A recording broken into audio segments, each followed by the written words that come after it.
आप सबों के चरणों में प्रणाम है और यहाँ बैठे जितने भी गणमान्य अतिथि हैं सभी को मेरा नमस्कार प्रणाम।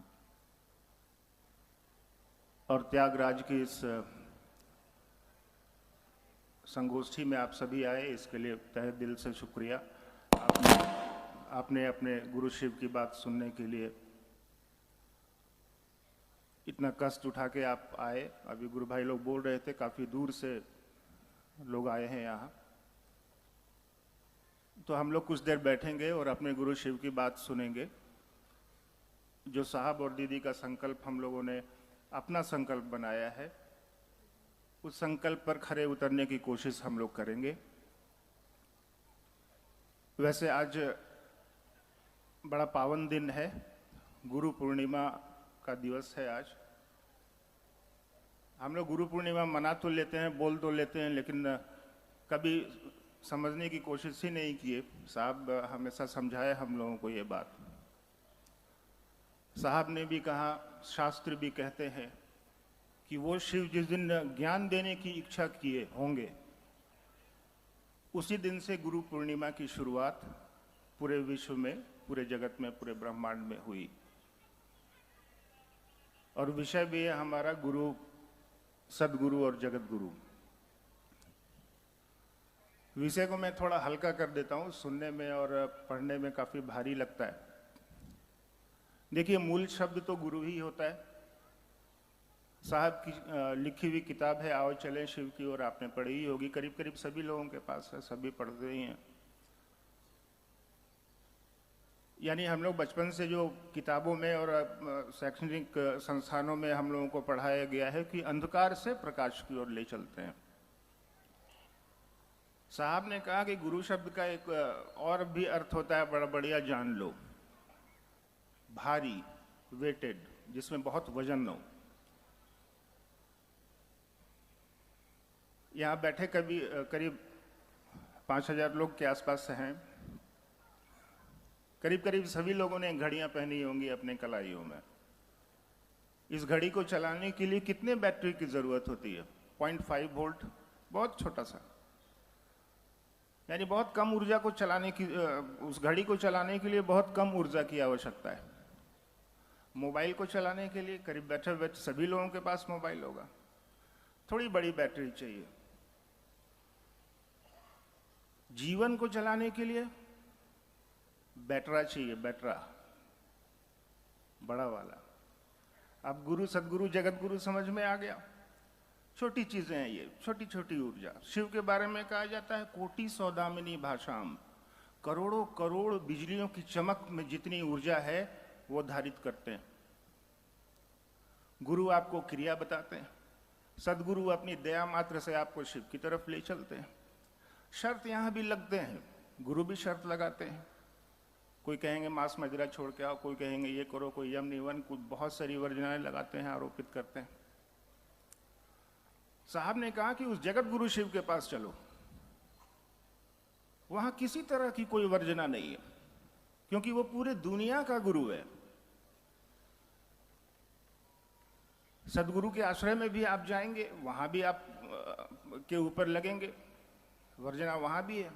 गुरु के पास तो है ही, क्रियाएं तो आपको करनी ही पड़ेंगी। साहब ने कहा कि उस जगत गुरु शिव का दरबार खुला हुआ है।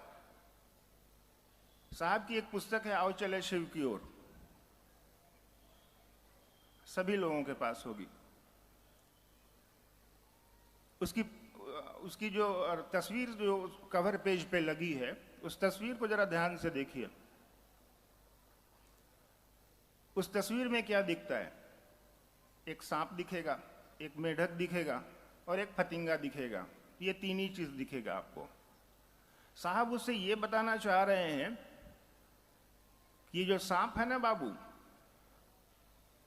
और ये जो मेढक है, मेढक क्या कर रहा है? फतिंगे को पकड़ के खाने की कोशिश कर रहा है।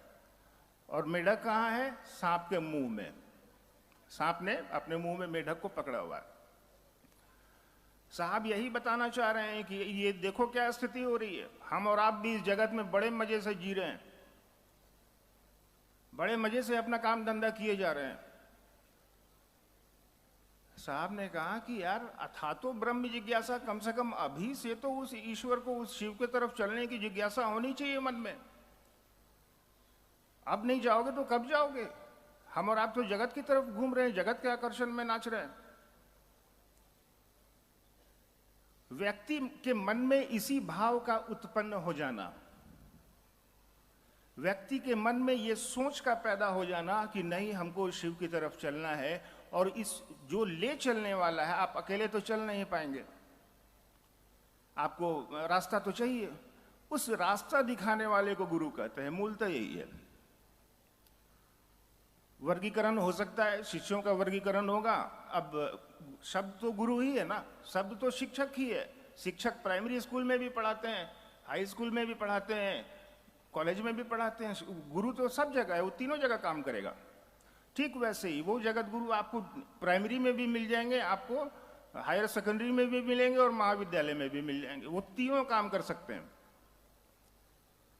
इतने आसान शब्दों में साहब ने कहा कि शिव के पास चलिए।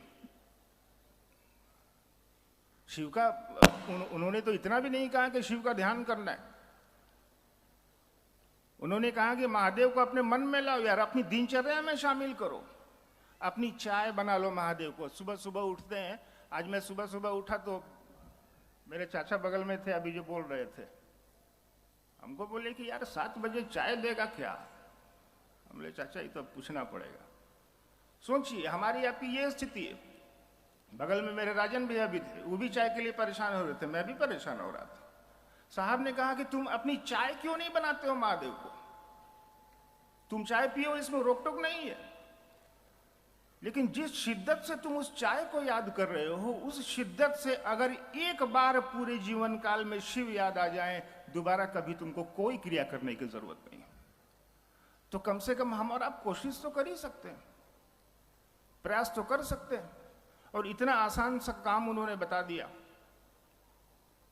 कि 3 को काम करो यार, लोगों को अपने महादेव से जोड़ने की कोशिश करो। तो इतने आसान से सूत्र मिलने के बाद भी अगर हम और आप नहीं करेंगे तो इसमें अब क्या कहा जा सकता है? साहब एक पंक्ति बराबर बताते थे हम लोगों को, कई संगोष्ठियों में भी उन्होंने कहा है। वस्तुतः ये दुष्यंत कुमार की पंक्ति है। वो कहते हैं कि चलो ना तुम, चलो मैं तुम्हारे साथ हूं, दीदी की बातों को याद करिए। तुम शिव के पथ पर चलो, मैं तुम्हारे लौकिक कांटों को स्वयं चुनूंगी। साहब ने भी कहा हमको और आपको कि तुम चलो, मैं साथ हूं, छोड़ो टेंशन, छोड़ो परेशानियों को। लेकिन हम और आप जगत के आदमी हैं, शिव की शिष्यता ग्रहण करते हैं। कभी कुछ हो गया तो कंगन खोल के फेंक देंगे। साहब ने कहा सर्व चिंता परित्यज्यम दिन में कम परीक्षा, सब छोड़ लो। गुरु के प्रति आप निर्भरता दिखाइएगा, तब ना उधर से कुछ रिटर्न आवेगा।